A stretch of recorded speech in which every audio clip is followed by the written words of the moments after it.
have to say that I was deeply disappointed by the actions of Mr. Guymon in this case.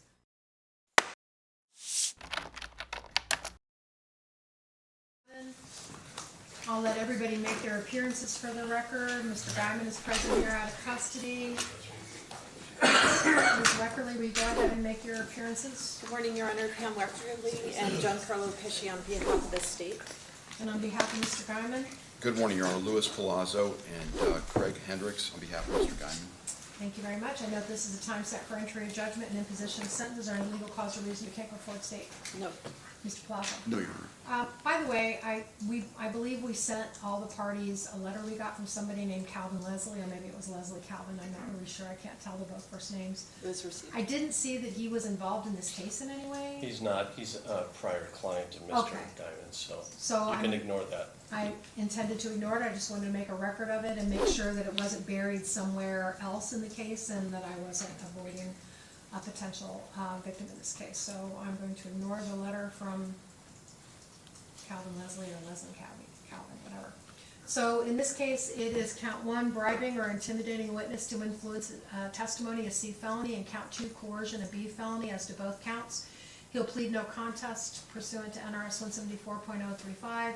Defendant agreed to a permanent disbarment by the Nevada Bar with no rec as to sentencing. Is that still accurate, Ms. Weckerly? Yes, Your Honor. Is there anything you need to add within that framework? No, Your Honor. Mr. Palazzo, I note for the record that I checked on the disbarment and it looks like he still just has a temporary suspension in place. I'm assuming that the Nevada Bar Disciplinary Committee works at their own pace and they'll get to it when they get to it. I don't think we can speed them up in any way. I agree, Your Honor. Okay, I was just making sure that I had read it right. He's not been practicing. Big pardon? He's not been practicing. No, I know, he's got a temporary suspension, but the agreement is permanent disbarment, but he doesn't control disbarment, the disciplinary committee does, and I assume they'll take care of that after sentencing is completed. I just wanted to make a record of that as well. Is there anything you wanted to add, Mr. Palazzo? Just a few things, Your Honor, Sure. if I may. Absolutely. We recently actually received notice on behalf of Ms. Bellamy, who is a putative victim in this particular case, that she is planning to pursue a civil lawsuit. And for that reason, I'm somewhat constrained in my comments to the court, and I've also advised Mr. Guymon to resist making any statements, and I don't want the court to misconstrue that as being disrespectful to the court. It's for these other extraneous reasons that the position is being taken. I understand. I want to just be, I'm going to be very brief. I do want to provide very limited background. Mr. Guymon served as an attorney for Ms. Bellamy in connection with an investigation that was being pursued by Metro insofar as abuse of her defenseless child, which ultimately led to his death. During that representation, Mr. Guymon became emotionally entangled in his relationship with Ms. Bellamy, which led to financially assisting her with rent and as well loaning her money to purchase a car. There came a point in time when Ms. Bellamy decided she didn't want to make any monthly payments going into the future on the loan, leading Mr. Guymon to repossess that vehicle. Ms. Bellamy got Metro involved by falsely claiming that the car was stolen by Mr. Guymon, which ultimately instigated this investigation of Mr. Guymon. During this period, there were a number of text communications between Mr. Guymon and Ms. Bellamy that can only fairly be characterized as extremely bombastic, offensive, and emotionally charged, further blurring the lines between the professional and personal relationship that existed between Mr. Guymon and Ms. Bellamy. I would also add that this particular period of time coincided while Mr. Guymon was suffering from severe mental health challenges. Mr. Guymon is here today because, as an attorney, he's held to a higher standard. However, this incident should not define him.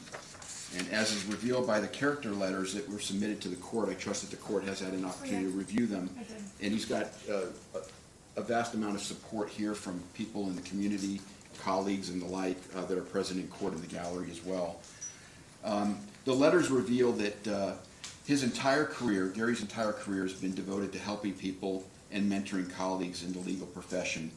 As a result of his plea of no contest, he has paid a very heavy price for his war of words with Ms. Bellamy.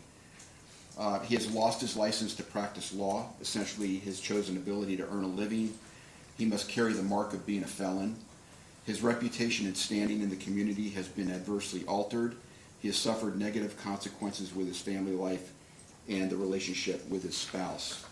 At this juncture, Your Honor, we are humbly asking that the court acknowledge the vast and significant suffering that Gary has experienced with respect to this incident, and that he be placed on probation for a period of 1 year with standard conditions so that he can close this ugly chapter of his life and move on. Thank you. Mr. Guymon, did you want to say anything? The advice of counsel, Your Honor, I will not other than to simply say I'm Understood. sorry for those that I've adversely affected. Appreciate that. So, did I ask if there were any Stockmeyer shoes? If I You did. didn't, and there All are right. none. Thank you. Just want to make sure I don't forget that. So, I have to say that I was deeply disappointed by the actions of Mr. Guymon in this case. His decisions, his choices, the things that happened in this case not only betrayed the trust of the people in your life and the people around you, but it casts a shadow on the profession, in the community, and frankly, the entire legal system. It's disheartening to see the path that you took that jeopardizes your future and the respect that you previously had earned. Most troubling is knowing, I think, that all these actions just could have been avoided. And you're not a kid, you're a grown man who has been around the block, and it just is hard to look at. Certainly accountability is necessary, which is reflected in the criminal charges and the punishment, the sentence, the disbarment. But you chose a path that led to you disregarding the values of honesty and responsibility that are key to trust for everyone who works in the legal system. And you leave behind a lasting sense of disappointment for those who once respected you and trusted you. And in light of all of that, I'm going to go ahead and go forward. In accordance with the laws of the state of Nevada, you're hereby judged guilty of the crime in count 1 of bribing or intimidating a witness to influence testimony, a C felony, and count 2, coercion, a B felony. In addition to the $25 administrative fee, the $3 DNA collection fee, the $150 DNA fee, and the fact that you must submit to genetic marker testing, you are hereby sentenced on count 1 in accordance with the guilty plea agreement to a minimum term of 18 months and maximum term of 48 months in the Nevada Department of Corrections. I'm going to suspend that and grant probation not to exceed 24 months. On count 2, I'm imposing a sentence of 24 to 60 months, a minimum of 24, a maximum of 60.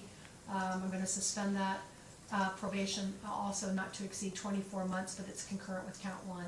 You are to continue your mental health treatment via Vegas Stronger or any other. If you move from one facility to another, you're still required to do that treatment. Do not discontinue it unless it's recommended by your treatment provider and you've had a discussion with parole and probation and they are in agreement as well. As I noted earlier, you have agreed to the permanent disbarment, which will take place at Nevada Bar's discretion when they get to it, I presume. But you must follow any recommendations that they make in order to facilitate that process. P&P will be required to follow and review the Nevada Bar Disciplinary Board actions to ensure that the disbarment has been accomplished during this probationary period. I think it's fair to say that none of us can control what the bar does or if they do it timely. I'm assuming they will. And I note that the temporary suspension that was issued by the Nevada Supreme Court remains in place. I'm imposing all the standard probationary terms, not including digital or electronic device monitoring. I didn't see any restitution, is that accurate? That's accurate. And I show credit for time served of 2 days. Mr. Guymon, we're going to give you a list of all the standard probationary terms. If for some reason you're not inclined to follow them, let me know, and I can send you to prison today. If you're inclined to follow them, then go ahead and initial and sign them, and we'll make them part of the record. Additionally, I'm going to impose a stay-away order. I'm going to have you sign that as well, and I meant to write down her name, and I forgot. Hang on. It's in the first count, Your Honor. Yeah, I'm just getting ready to go look for it. Tautiana, last name Bellamy, Bellamy. There's a stay-away order there as well that describes the fact that you were told that you had a stay-away order and what the consequences would be.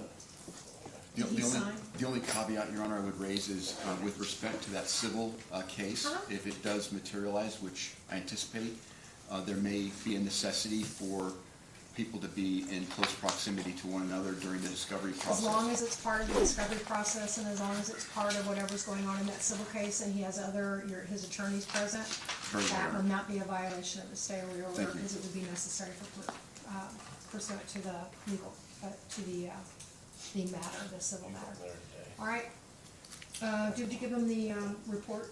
You have to report to P&P in the next 24 to 48 hours. I hope to see you back here having completed probation. And Your Honor, Thank you we'd all. also formally ask that the remaining charges be dismissed at this point in time. They are. Okay. Thank you so much, Your Honor. Welcome. Good day. Thank you, Your Honor. Yes.